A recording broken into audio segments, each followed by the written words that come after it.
Ryan Reynolds here from Mint Mobile. With the price of just about everything going up during inflation, we thought we'd bring our prices down.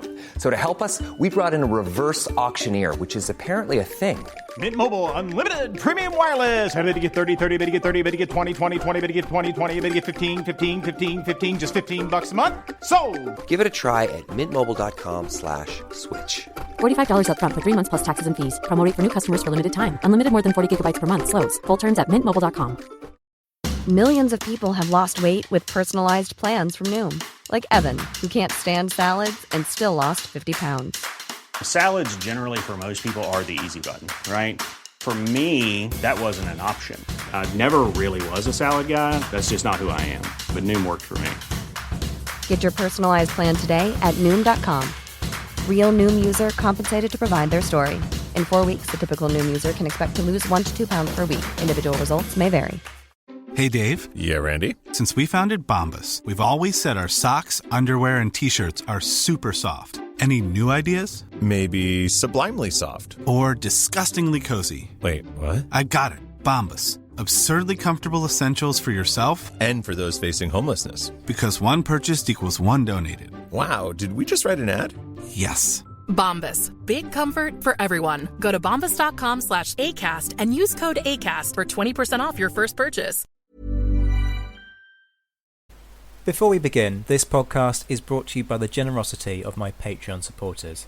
If you enjoy the content and can spare something to contribute to the cost of running the podcast, you can become a supporter or make a one-off tip via the links in the description. Every penny gets reinvested into improving the content of the show. I love putting these episodes together for you, but production comes with costs attached to it, and if I'm going to grow this and take it to the next level, I do need your help. If you can't contribute or aren't keen, I totally understand, but for those who can and are inclined, you know how grateful I am. Either way, remember to drop a like and leave a review, and enjoy the show.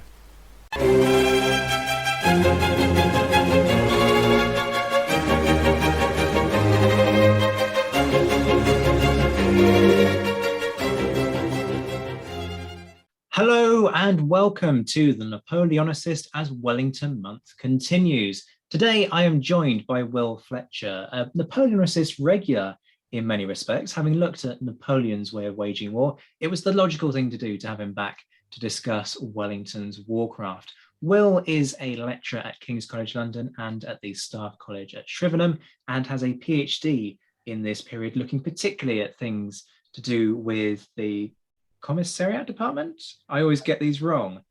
You've looked Quartermaster General's Department. Quartermaster General's Department. I mean, that's an embarrassing failure in itself. But you know what? I'm going to leave this in the final edit just to show how much of a fool I am. But hopefully that's going to get turned into a book.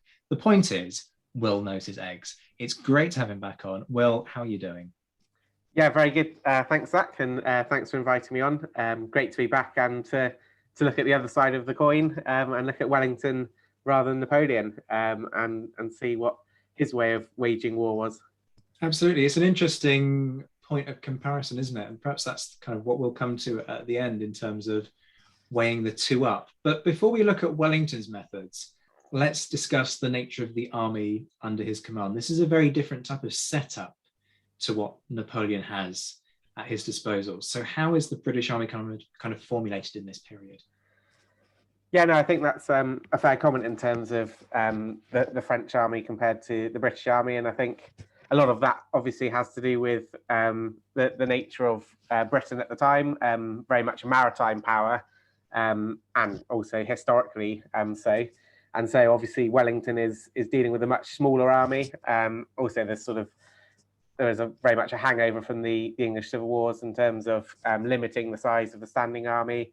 And also just the practicality of Britain being a smaller nation. So just in sort of raw numbers terms, Wellington is dealing with a different type of military force, much smaller standing army than Napoleon. And obviously the French Revolution has meant conscription in the French army, and Napoleon inherits this system, and the sort of levy en masse means that Napoleon can draw on more and more soldiers throughout the period, and perhaps has a bit of a different outlook on the value of common soldiers' lives as a result, knowing that there are more potentially available to him.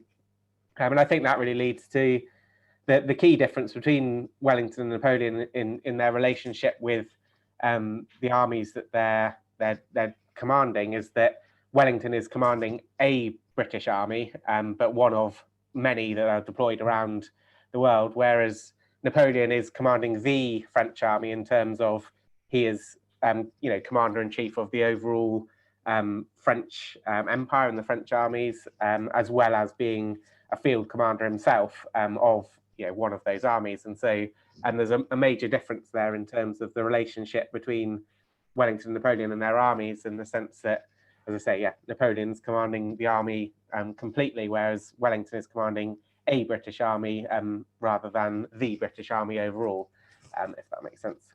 It does. It's a really interesting distinction that you pick up there in terms of conscription, because there's a kind of a system of conscription in terms of drafting people into the militia, isn't there? Mm-hmm. So there's a kind of a ballot-based system that's focused on there. But beyond that, the militia is just for home defense. They try to encourage people to then go from the militia into the regular army, but there's a bounty process. And that raises all kinds of interesting questions about motivation, because the argument can be made that the French army, you're conscripting citizens of France, and that's an important kind of distinction in the sense that these people have certain rights, whereas the rank and file, they certainly don't have the franchise. So you've got far less in terms of rights, and yet both are able to give as good as they get on the battlefield, and ultimately it's the British that invariably win out during this period. So what kind of impact do you think these different styles have on motivation and discipline?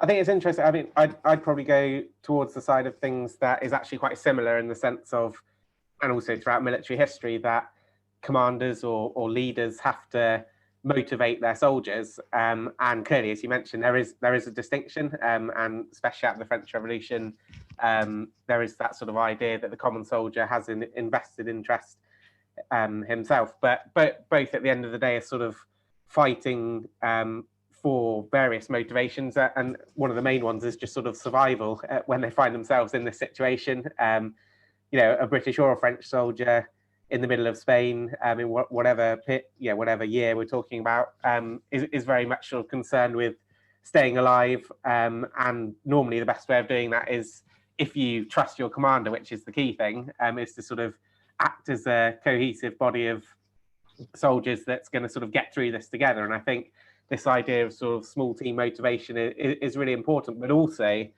it's crucial that Wellington and Napoleon themselves actually inspire their soldiers somehow. And I think there's quite a distinction there in terms of Napoleon sort of, all very famous in terms of how motivational he was, and sort of loved by his soldiers, not all of them clearly, but he was a very inspiring figure. And Wellington very much had a different approach in terms of, I think he was very much respected by his soldiers, that he'd sort of look after their interests, and he was someone that would, and had a track record eventually of winning, and so that he was a safe bet to be in his army, and that would hopefully mean you stayed alive.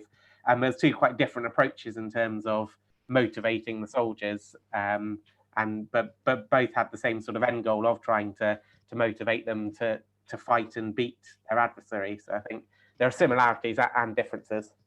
It's funny, I was writing about exactly that this morning in preparation for the podcast that went out for folks who are listening at the start of Wellington month, but which for us at this moment in time is yet to be released and recorded. Such as the kind of the winds of time that podcasts operate and record in. Wellington, he's an aristocrat. He's raised under the Ancien regime. He was unashamed, let's be frank, in his disdain for the lower echelons of society. And he was deeply invested in the old order, wasn't he? What was his training like as an up-and-coming officer? Very kind of typical in some ways of some of the other senior commanders of the period, or in the British Army, but also unique in other ways. Obviously, Wellington himself went to Eton and then attended military college in Anjou in France, sort of famously, and that sort of is meant to have turned him around and his attitude around, and sort of taking soldiering more seriously. But there are obviously a number of similar colleges across Europe that various other military commanders attended during the period. And my PhD sort of looks at some of these in terms of the junior officer education. But it's important to note at this period, there wasn't the equivalent of Sandhurst for a junior officer, and that only sort of came about in 1802 for the British. So Wellington was a bit unusual in terms of going abroad and studying at a military college. But as I say, various other senior commanders of the period did actually do that. So his training was sort of limited in that sense of attending a bit of an education at a junior military college. But then his training was very much sort of on the job, I guess. Obviously, he gets commissioned in 1787. And when I was looking at ready for this, I was just looking a bit back through Wellington's life. And I think it's amazing to think, and sometimes can be forgotten, that he did have 7 years as an officer before he deployed overseas in 1794.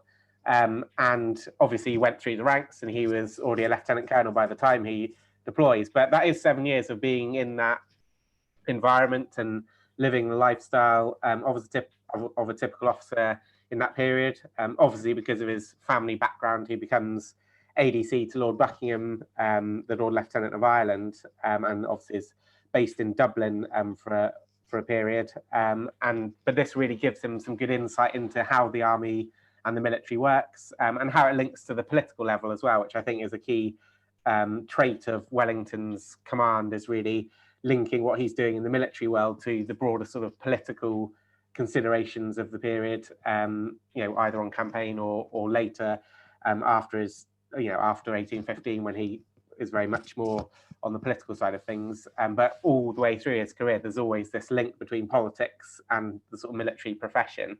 And I think his 7 years before he even goes abroad does actually give him some insight into that. An interesting build-up before he ever deploys on active service. Yeah, I really like what you say there. This is something that comes across really well, actually, in Rory Muir's biography, how the political and the military careers are actually utterly intertwined the whole way through. So he's an MP in the Irish Parliament, and then subsequently an MP at Westminster for much of this period. 7 years from commission to becoming lieutenant colonel isn't a long time, surely, in the grand scheme of training for the role of leading what nominally might have been 1,000 men on a battlefield. I take what you say, yes, much better to have had that rather than just kind of being thrown in at the deep end. But how much do you think he took away from that process, and how much of it was just sort of scramble up the ladder, I've got duties with my Lord Lieutenant, and so therefore is Wellington's aptitude that he demonstrates on the battlefield just raw talent, or does he take the military side of his career more seriously and preference that in terms of his priorities?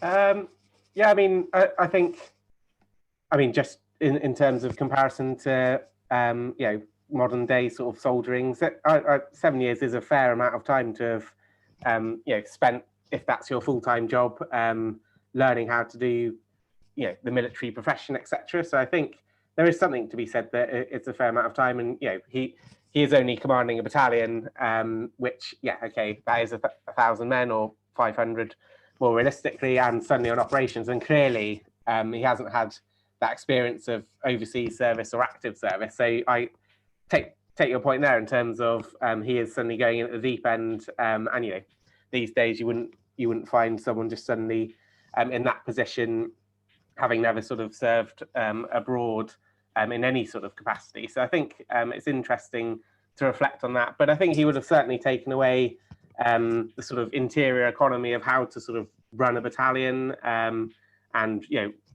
as I say, I think the most fascinating aspect is this idea of linking what he's doing as a military professional to the political level. And so he'll have certainly gained a lot, and also more than some others that were his contemporaries in terms of understanding that, due to the influence of his family. So I think the two things of sort of building up a steady understanding of how the military just work themselves and how to sort of administer, a company or a battalion, would have been key in that period. And then also this idea of linking to the political level will have really stood him in good stead for campaigns in the future that we see him undertaking. And you've mentioned, or you kind of alluded to this already, that very early in Wellington, or Wellesley's, well, actually, he's actually Wesley at that point, still, I believe, at an early stage in his career, whatever name you want to give him, he's involved in that pretty shambolic campaign that goes to the Low Countries under the command of the Duke of York. What kind of impact do you think that had on his approach to the business of commanding? Because it's very easy to draw a direct line from what went wrong there to what Wellington then gets right, but that's perhaps too easy of a connection to draw. So what's your take on that? Yeah, I mean, I think there's a number of interesting points about the campaign to Low Countries in the 1790s. As we were just kind of saying, Wellington is commanding officer of the 33rd, and he has really good experience of actually commanding a battalion, which is a sort of self-contained entity on that campaign, and actually seeing active service, as well as serving with a number of officers that would come back to be crucial senior figures in his army later on. Obviously, Sherbrooke's very famous for being his second in command in the 33rd, but also from my own interest, sort of George Murray, who becomes his quartermaster general. They almost certainly they will have come across each other. How well they got to know each other is difficult to actually tell, but they were certainly serving together. Murray was in the 3rd Foot Guards at the same time that Wellington, or Wesley, was in the 33rd, but they were in the same parts of the country and in the same actions. So he came across a lot of key figures that would come back later on to be key relationships for Wellington. But yeah, this idea though of seeing a disastrous campaign is an interesting one. As you say, this idea of learning what not to do, as he probably didn't say, but he certainly sort of took an understanding of how campaigns could go drastically wrong. And I think that was an important experience for him, but also more importantly for the British Army more generally, in terms of reforms to the army that Wellington was less, well, actually opposed to some of them, but he was certainly less involved in reforming the army, and other key figures that served in that campaign became key reformers of the army. And so I think Wellington certainly profited from the idea more generally that the British Army didn't perform particularly well for a number of reasons in the Low Countries. And also I think another key aspect for Wellington personally is this idea of the importance of allies and coalitions, and how to sort of operate in those. And obviously we see that throughout his career, whether it's sort of India or the Peninsula or Waterloo, the 100 Days, he's often or always sort of reliant on others as well as the British Army. And I think the Low Countries gives everyone, including Wellington, a good experience of the difficulties, but also the sort of value of working together with a coalition. And if you can get that right, things can turn out well for you against the French Revolutionary Army in this period. Whereas if you're not willing to work with others, you're going to struggle. So I think there were a number of ways in which the British Army overall learnt from the campaign, but also Wellington himself clearly took a lot from experiencing war firsthand for the first time, and especially this idea of working as a coalition against the French, which would be a reoccurring theme throughout his active career. Yeah, there are plenty out there who would like to kind of make out that Wellington fighting with allies was somehow a bad thing, but that's a rabbit hole that perhaps we should probably avoid in case we start offering some rude opinions about the validity of such an argument. Wellington really makes his name in India. that goes without saying. And there's that famous incident at Waterloo where, Wellington's only an India general, he's only a sepoy general. That makes him a second-rate commander. Not true, as I've discussed in some detail with Josh Provan, but what is it about operations on the subcontinent that were kind of arguably unique, or at the very least different, compared to campaigning in Europe? Yeah, I think it's quite a difficult question, that, in terms of there's certainly a lot of similarities, but there are some unique things. I mean, especially the distance just geographically from Britain that the British are operating, or the East India Company is operating as well. And so when Wellington does find himself out in India, this idea of holding independent command, both sort of, for the first time in the sense of being commanding, a general officer commanding, but also the geographical remoteness of that command is something that is, unique to serving in India, and more unique.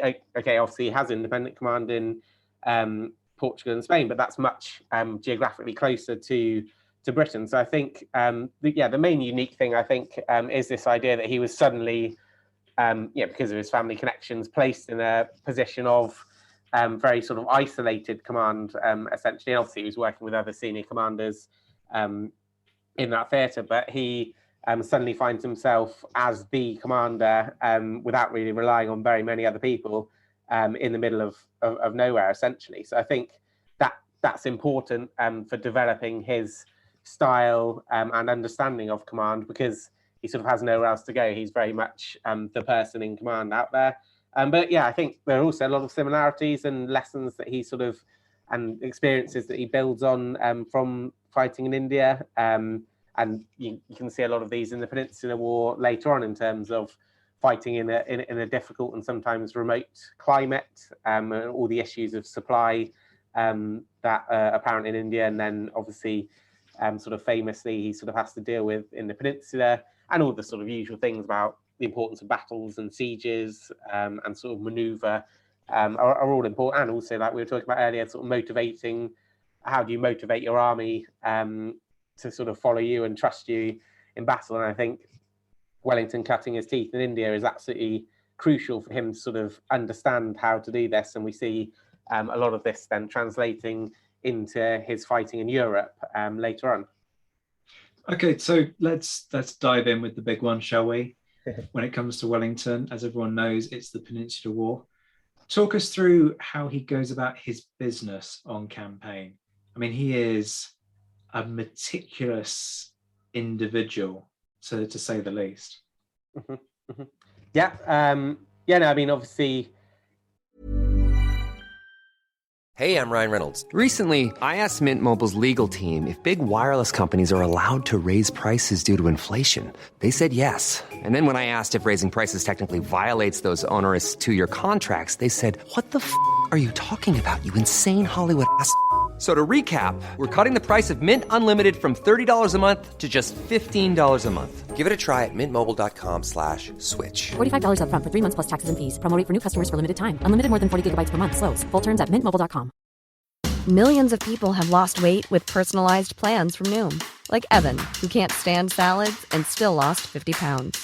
Salads generally for most people are the easy button, right?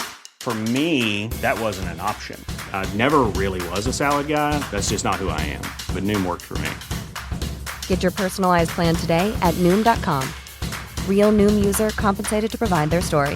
In 4 weeks, the typical Noom user can expect to lose 1 to 2 pounds per week. Individual results may vary. Very famous series of campaigns in the Peninsula that Wellington commands, and obviously completely cements his name as the leading commander for the British, certainly, and renowned across Europe and the world. So obviously absolutely crucial.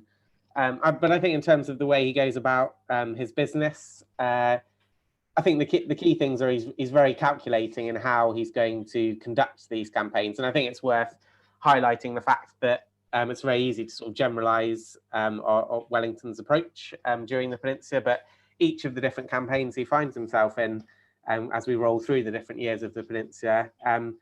Circumstances from a number of angles are all sort of constantly shifting, and so his approach has to shift with these. And I think this is really part of his genius, is how he can deal with these different circumstances in different ways, and he doesn't have a sort of necessarily consistent way of doing things, but deliberately so he can make the most of the opportunities and the sort of areas where he's strong and the enemy are weak, etc. So I think, yeah, he's very calculating. He's very much an opportunist, and he's very good at calculating risk and working out when to go on the offensive, when to go on the defensive, and when to take a bit of a punt and a bit of a risk, and when to play things a bit more safe, and thinking about the long-term picture. Obviously, very famously, have the lines of Torres Vedras, which are sort of planned and well in advance of him using them. But there are many other occasions as well where the sort of long-term planning of what he's going to do. So, this idea of calculating risk, I think, is absolutely crucial to understanding Wellington in the sort of range of operations and the different circumstances he finds himself in during the Peninsular War. And as you kind of said, supply is absolutely his number one priority, or it's always struck me as his number one priority, notwithstanding the fact that there are huge challenges for him out there, not least the absence of money. The troops are 6 months in arrears. Okay, that's not technically a supply per se, but the fact they haven't got money really doesn't help the situation, because their rations are meager at the best of times.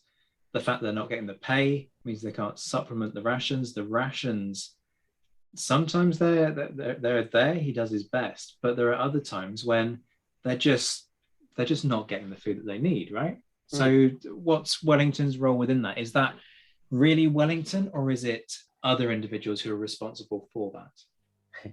Yeah, no, it's obviously a big and interesting question, and my PhD sort of goes into that quite a lot. So, supply itself is quite an interesting topic. And one of the things I always say is about the word about, logistics as a word isn't invented until after the Napoleonic Wars, and Jomini sort of coins that phrase. And I think that's quite a good representation of the mindset around supply and logistics during the period, because in the British Army, but also across many other armies, it's not a sort of centralized idea. You already mentioned about the money side of things, but also sort of, ammunition would be the sort of Board of Ordnance's responsibility, whereas food and fodder would be the commissariat, and then other types of supply, camp equipment, for example, would be the Quartermaster General's Department, but then also uniforms, etc., were the Adjutant General's Department. So very different concept of a centralized idea of supply that comes out, after the Napoleonic Wars, certainly in the British Army. And I think Wellington has to try and get a grip of this and sort of have a understanding of all the different avenues of different types of supply. And he very much sort of does supervise how things are being run, but also from a sort of from my own research, the Quartermaster General's Department and the development of its role throughout the period. And we already mentioned the 1790s campaign. That's a key campaign for the Quartermaster General's Department, and leading to reform of it by the scientifics in the British Army. And they're very much crucial as well as Wellington. But there's a whole obviously department of those officers, rather than just one individual, who aren't just dealing with their own issues of supply of camp equipment, but also coordinating all the other types of supply and how those get delivered to the troops. But clearly there are many instances throughout the peninsula where supply runs very short, various or specific types of supply run short, and this can cause considerable problems. But Wellington himself is obviously, and kind of famously, very on the button in terms of supervising what people are up to, and doesn't sort of suffer fools gladly if they get something wrong. So I think Wellington was absolutely crucial in terms of making sure the issue of supply was dealt with, but it's also important to appreciate that reforms in the staff system really helped this. And Wellington, in my opinion, can often get a lot more credit than he necessarily deserves, but also mainly because it wouldn't be within the realms of one person to to be dealing with all of these matters, for especially towards the end of the peninsula, when his army increases so much in size, and obviously has to rely on others to actually deal with these issues of supply. Shock horror, we haven't given credit to Wellington for literally every single thing that happens in his army over the course of the Peninsula War. It's almost like we're being nuanced and subtle and discerning in our judgments. This really can't be allowed to go on. So we've talked about Wellington on campaign. What about Wellington on the battlefield? We have spent, or will spend, a great deal of time, depending on where people are and listening to the sequence of these episodes. A lot of effort basically has gone into this month in terms of bashing the idea that Wellington was a defensive general. Now, he wasn't a defensive general, and people can argue with me until the end of time. I won't accept that he was a defensive general, because he just wasn't. But if he wasn't one of those, what type of general would you say was he?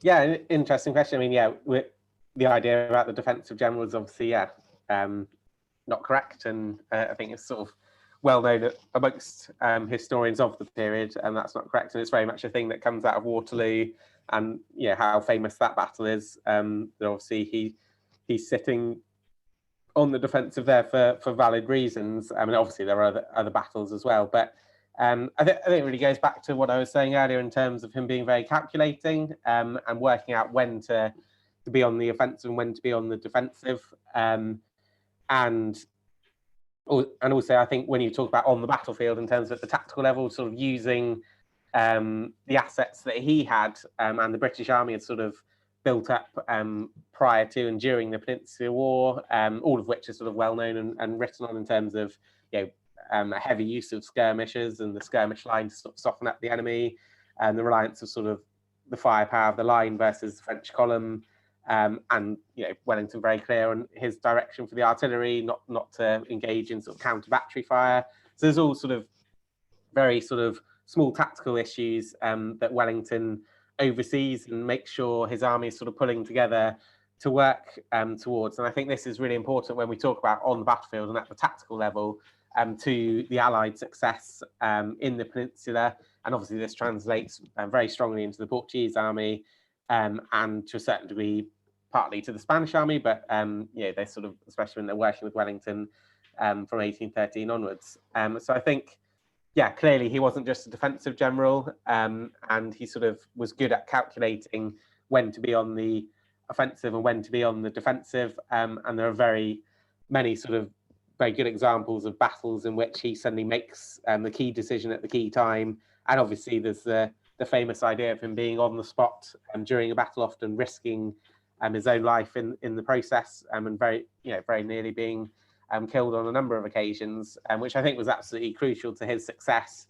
Being on the spot to direct things where possible was absolutely crucial to the whole idea of motivating the soldiers, but also to timing the battle and making sure that things happened at the right time to sort of all come together and help defeat the French on numerous occasions.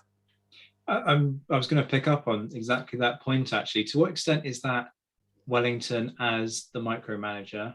To what extent is that Wellington as just a brave individual who knows how to get the most out of his men?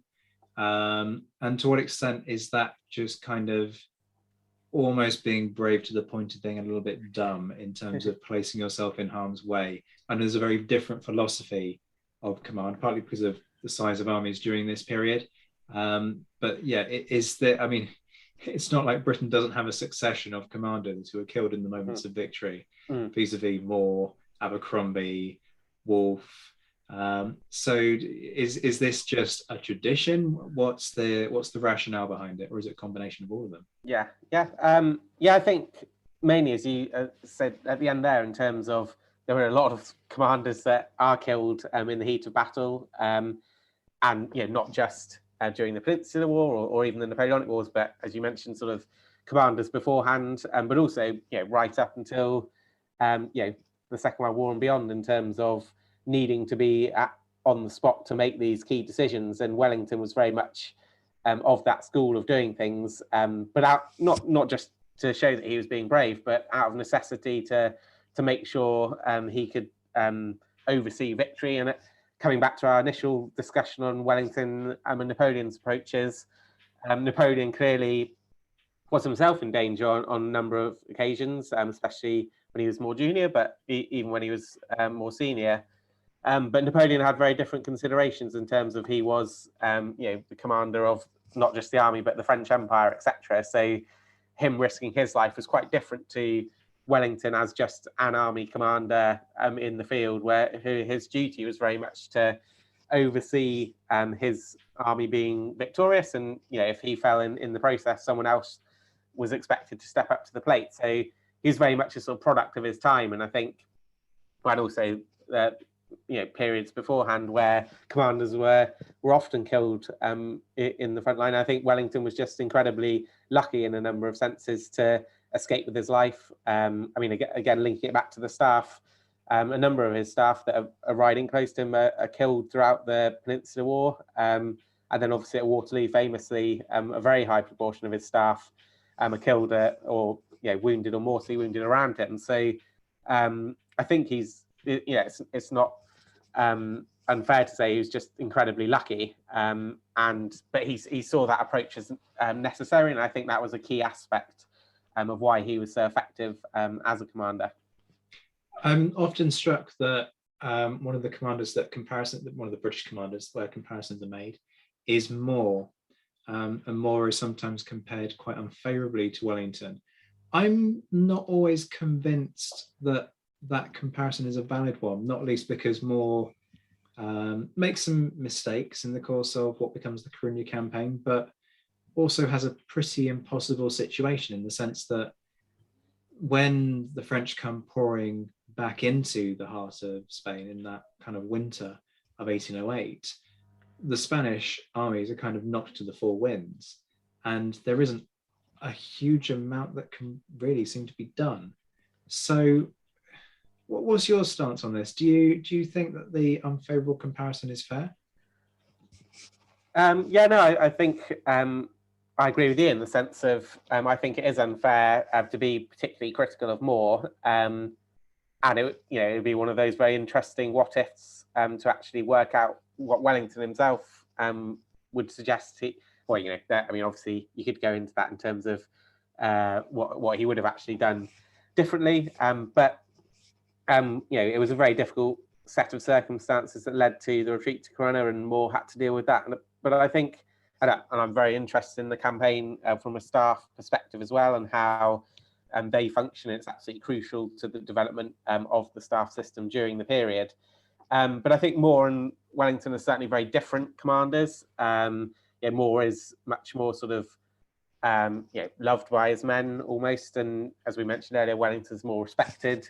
And in terms of the specifics with the staff, Moore is much more willing to hand over authority and responsibility to his staff to sort of help with the direction of the army, whereas Wellington, especially when he comes back in 1809, is very much of the old school where commanders will do this business, and he's reluctant for staff officers to be given new responsibility, which is being asked for by the scientifics, as they're called in the British Army. So they have two very different approaches, but I'm certainly in agreement that I think Moore can come in for some unfair criticism of what he was meant to have done in those circumstances, and also conversely, if you really dug down, Wellington can be brought in for criticism on a number of occasions for how campaigns develop or some of the decisions he makes. So it's a difficult one to compare the two, and they have different approaches.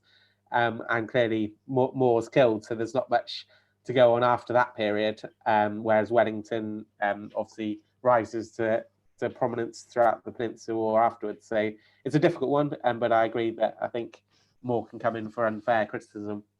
Yeah, 100%. Wellington has his kind of equivalent of a Coruña retreat, doesn't he, in the autumn or to winter of 1812, and conditions there were, according to some observers, worse than what they experienced during the Coruña retreat, and the problems were certainly huge. So yeah, absolutely, Wellington makes his mistakes. Whether or not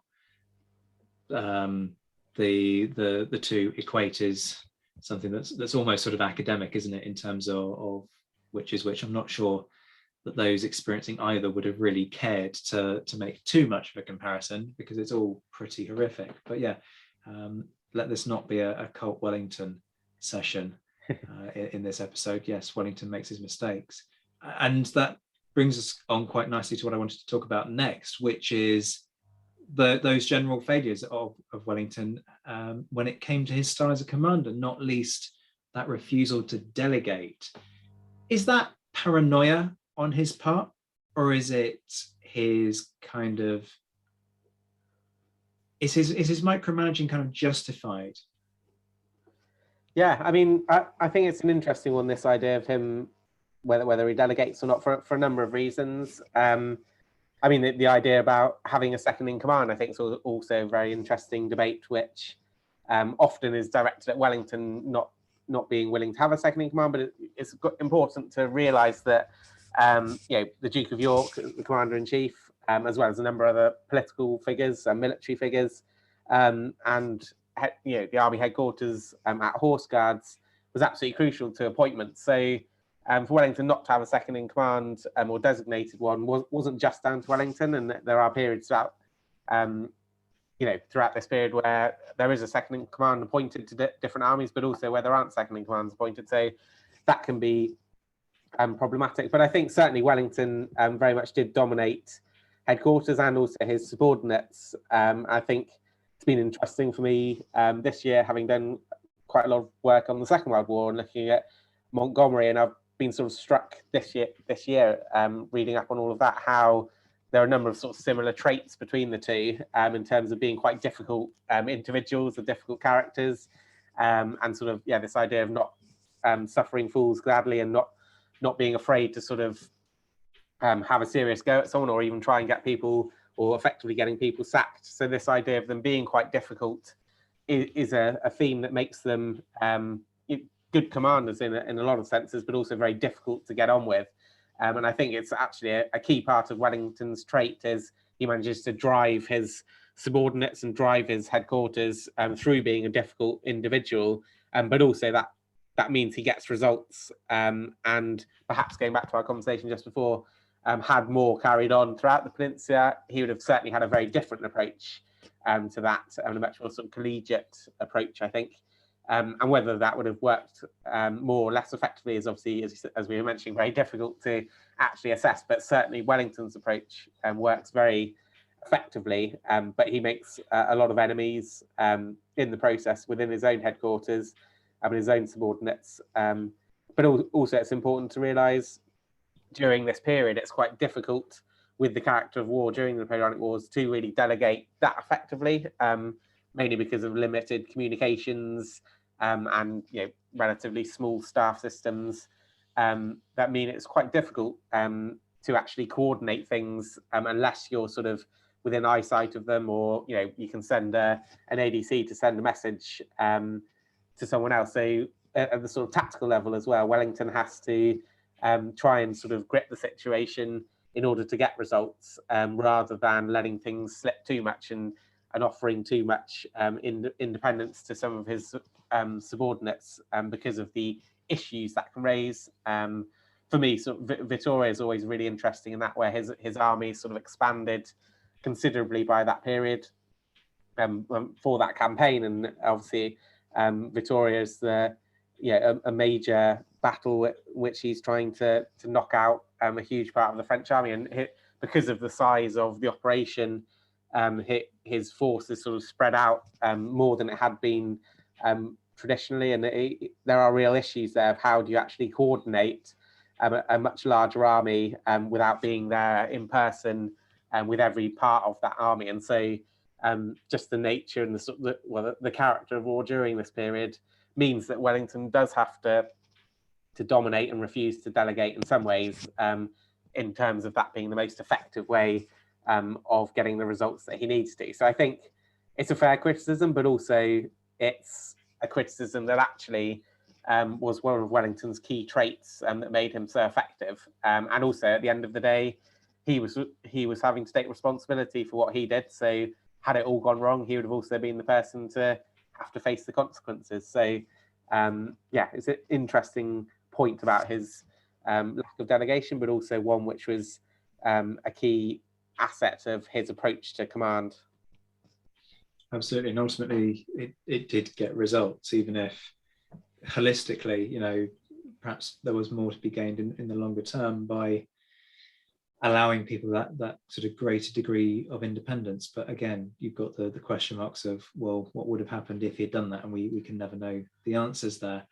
One of the things that we have been discussing throughout the series, and you have kind of alluded to right at the start of this, is the extent to which Wellington was or was not an innovator in his opposition to reform. I find the debates that Hugh Strawn kind of advocated in his book a few years back about whether Wellington was stuck in his ways as commander-in-chief and whether that hindered the army's development really interesting. And I'm keen to get your stance on it.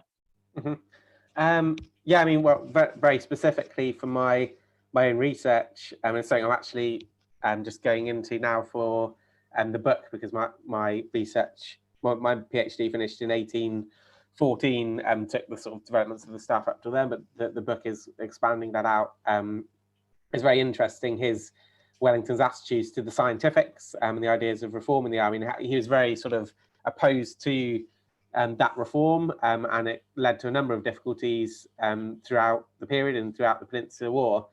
And famously Murray, his quartermaster general, effectively chief of staff, goes home and comes back in 1813, and they have a very different relationship when Wellington comes to appreciate the importance of having good staff officers, or a good sort of chief of staff, really, and also with the expanding size of the army, it means that Wellington has to rely on these changes to the staff system that he's very sort of opposed to. But interestingly, and to go back to your question, after Waterloo and when he becomes commander-in-chief, again, he goes back to this idea of not wanting to encourage and in a lot of ways sort of taking away a lot of the developments during the period to the staff system. And the staff college itself is very much run down, that had been set up to train these officers. And interestingly, we obviously see the Crimean War, where staff procedures especially cause a number of controversies during that conflict. So I think Wellington was very conservative in terms of his outlook as a military professional, but also politically after the period. But this really did affect his way and his attitude to the army as commander-in-chief. So I do sort of go along with this idea that Wellington did sort of stifle innovation, but also in some of Wellington's defence, we have to appreciate that throughout military history, this is a sort of common pattern. War forces change and forces reform, and the Congress of Vienna sort of ushered in a huge period of peace. Compared to the previous series of wars that had happened across Europe. And so whilst, yes, okay, he may not have been an innovator, and I don't think he was particularly innovative, there are obviously areas that he does innovate. I mean, you can't just sort of generalize completely, and I'm very much talking specifically from the staff system.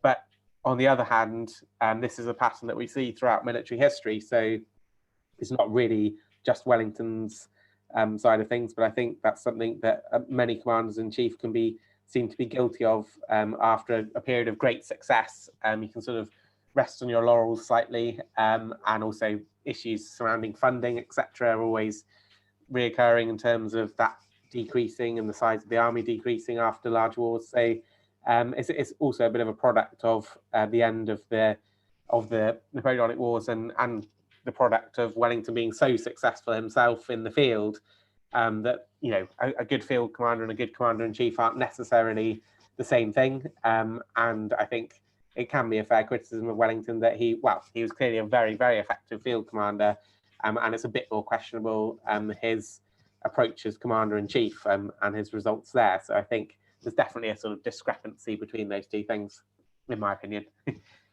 I'm going to finish by being incredibly mean and putting you on the spot here. We talked about comparisons between Napoleon and Wellington at the top of the episode. So to bring it full circle, Napoleon or Wellington, who's better? And I'll let you choose the parameters on how to measure who and by what measure one of them is better, but who comes out on top for you? Yeah, no, that's a difficult question. And similar to a few things we mentioned in the episode, it's difficult to compare like with things.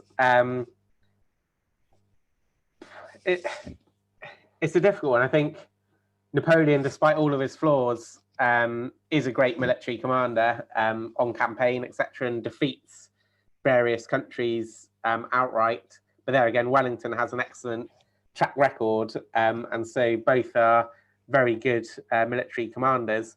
And I'm going to go with Wellington, having trying to think off the top of my head. But I think comes back to, I think this is crucial, and anyone dealing with military topics or war studies, etc., will always, they'll probably roll their eyes when I say about Clausewitz's famous phrase about war being sort of politics or policy by other means. And I think this is absolutely crucial to measuring how good a sort of military commander is relating military success to the political level. And I think Napoleon's ideas were fundamentally flawed in terms of what was the end state or realistic end state that he was going for.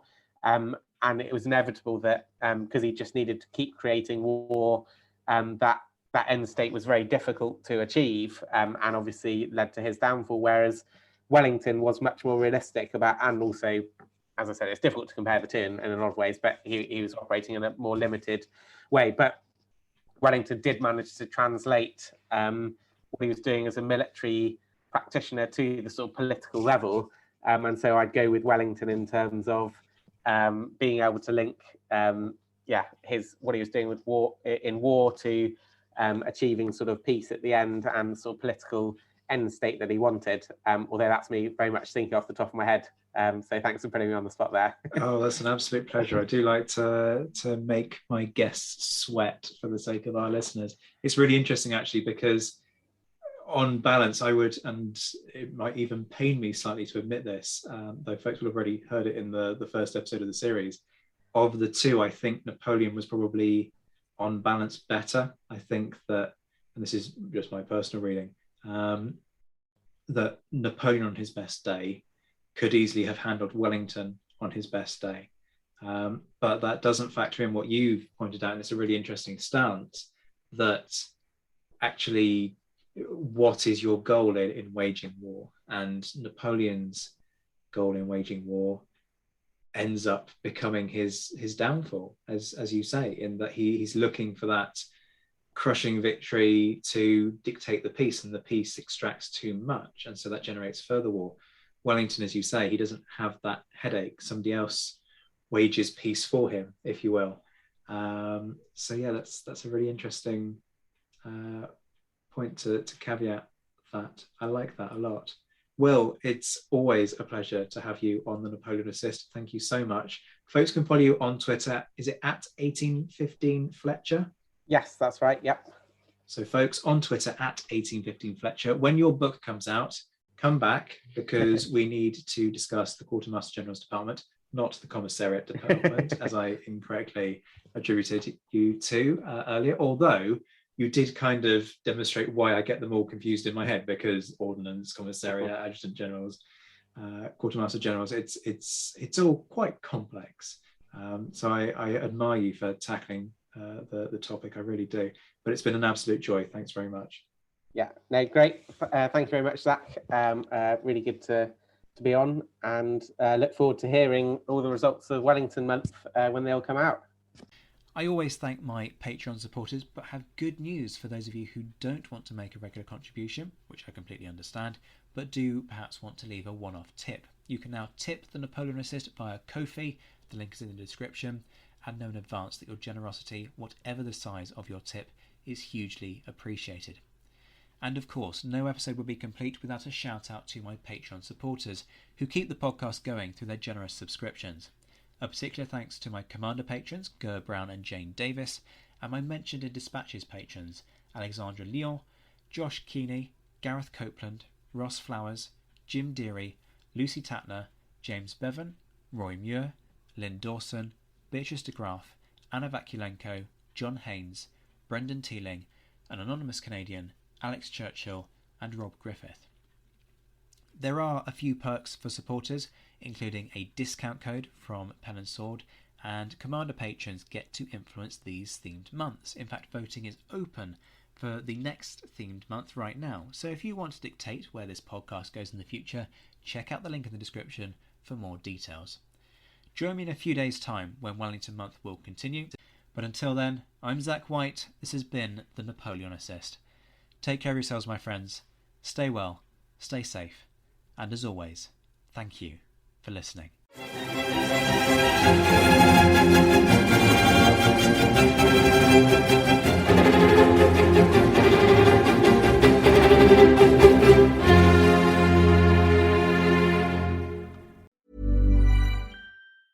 Hey, it's Danny Pellegrino from Everything Iconic. Ready to upgrade your style game without blowing your budget? Check out Quince. They've got all the good stuff, shirts and polos, activewear, and fine leather goods, all at 50 to 80% less than other high-end brands. And the best part? They're all about safe, ethical, and responsible manufacturing. Get that luxury vibe without the luxury price tag. Hit up quince.com/upgrade for free shipping and 365-day returns on your next order. That's quince.com/upgrade.